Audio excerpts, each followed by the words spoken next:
ناظرین، آپ آج جس ٹاپک کے ساتھ ہم آپ کی خدمت میں حاضر ہیں، تو یہ ایک معاشرے کے اندر کنسیپٹ پایا جاتا ہے کہ خون دینا حرام ہے۔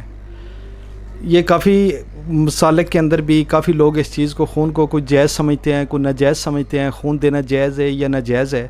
تو آج ہمارے ساتھ الحمدللہ دعوت اسلامی کے پلیٹ فارم سے مفتی حضرات بیٹھے ہوئے ہیں، تو ہم ان سے گزارش کریں گے کہ یہ تھوڑا سا اس کے اوپر روشنی ڈالیں کہ خون دینا اس دور کے اندر، خون دے کے کسی کی جان بچانا ایک کیسا عمل ہے۔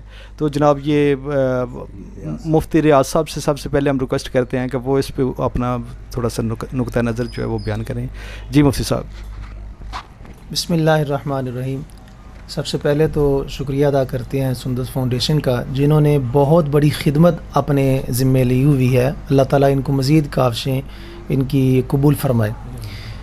بلڈ ڈونیشن کے حوالے سے جو اسلامک ویوز ہیں، ہمارے جو متقدمین تھے ان میں جو ہے وہ ایک رائے پائی جاتی تھی کہ یہ جو ہے وہ اللہ تعالیٰ کی طرف سے ایک امانت ہے، تو اس کو ٹرانسفر نہیں کیا جا سکتا۔ جبکہ الحمدللہ اب جدید دور میں ہمارے جتنے بھی مفتیان کرام ہیں وہ اس چیز کی اجازت دیتے ہیں کہ جب آپ کے بلڈ ڈونیشن سے ایک زندگی باقاعدہ 100% تحقیق سے ثابت ہو چکا ہے کہ بچ جاتی ہے، تو اس میں کوئی مذائقہ نہیں ہے۔ سورہ مائدہ میں اللہ تبارک و تعالیٰ نے ارشاد فرمایا، جس کی وضاحت یوں ہے کہ من احیاہا فکأنما احیا الناس جمیعا، جس نے ایک انسان کی جان بچائی گویا کہ اس نے پوری انسانیت کو بچایا ہے۔ اور دعوت اسلامی کے پلیٹ فارم سے تو امیر اہل سنت ابو بلال محمد الیاس ستار قادری وہ کوئی بھی اعلان کرتے ہیں تو وہ خاص طور پر مفتیان کرام کی مشاورت کے بعد ہوتا ہے، اور وہاں پر بڑے بڑے مفسرین اور مفتیان کرام تشریف فرما ہیں جن کی مشاورت کے بعد تھیلیسیمیا کے مریضوں کے لیے بلڈ ڈونیشن کا اعلان کیا گیا۔ اور الحمدللہ وطن عزیز میں ایک ریکارڈ لگا کہ جس میں پیر صاحب نے سب سے پہلے اعلان کیا کہ میرا اپنا خون اس کے لیے حاضر ہے۔ اور یہ بہت بڑی ایک دلیل بھی ہے کہ ہمارے ہاں الحمدللہ اہل سنت میں وہاں پر جو اعلان کیا جاتا ہے وہ مفتیان کرام کی مشاورت کے بعد ہوتا ہے۔ تو الحمدللہ اب یہ جو سلسلہ ہے ہم اس کے لیے رواں دواں رہیں گے۔ اللہ پاک جتنے بھی احباب جو ہیں وہ بلڈ ڈونیشن میں شرکت کرتے ہیں ان سب کی کاوشوں کو قبول فرمائے اور سندس فاؤنڈیشن کو مزید عروج اور ترقیاں عطا فرمائے۔ بہت شکریہ جی۔ حضرات محترم، آج ہم سندس فاؤنڈیشن کے ہیڈ آفس میں یہاں جمع ہوئے ہیں اور وزٹ کے لیے حاضر ہوئے تھے۔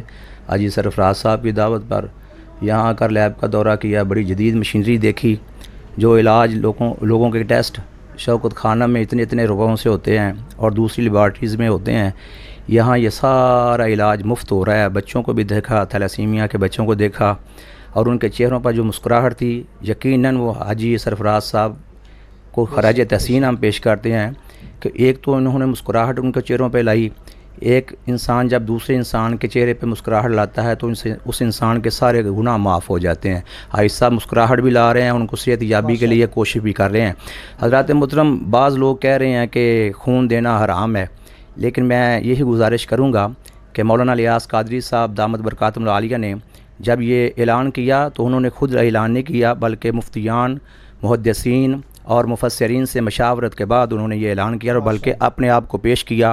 انہوں نے ٹھیک کیا، یہی تجدید ہوتی ہے، تجدید دین ہوتا ہے، اسی کو مجددیت کہتے ہیں۔ کوئی مانے یا نہ مانے یہ ان کی اپنی مرضی ہے، ورنہ میرے خیال میں 75% علماء کا اور 75% طبقے کا اس چیز پر اتفاق ہو چکا ہے کہ ایک انسان دوسرے انسان کی جان بچانے کے لیے خون ڈونیشن کر سکتا ہے۔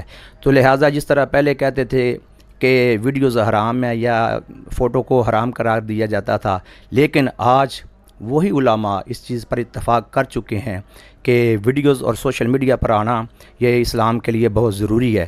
اگر اسلام کے لیے سوشل میڈیا پر آنا بہت ضروری ہے تو انسان کے لیے بھی یہ خون دینا، انسانیت کی جان بچانے کے لیے بھی بہت ضروری ہے۔ بہت شکریہ حاج صاحب کو، پھر سلام عقیدت پیش کرتے ہیں، اور ان کی ہر وقت ہم ان کے لیے دعا گو ہیں۔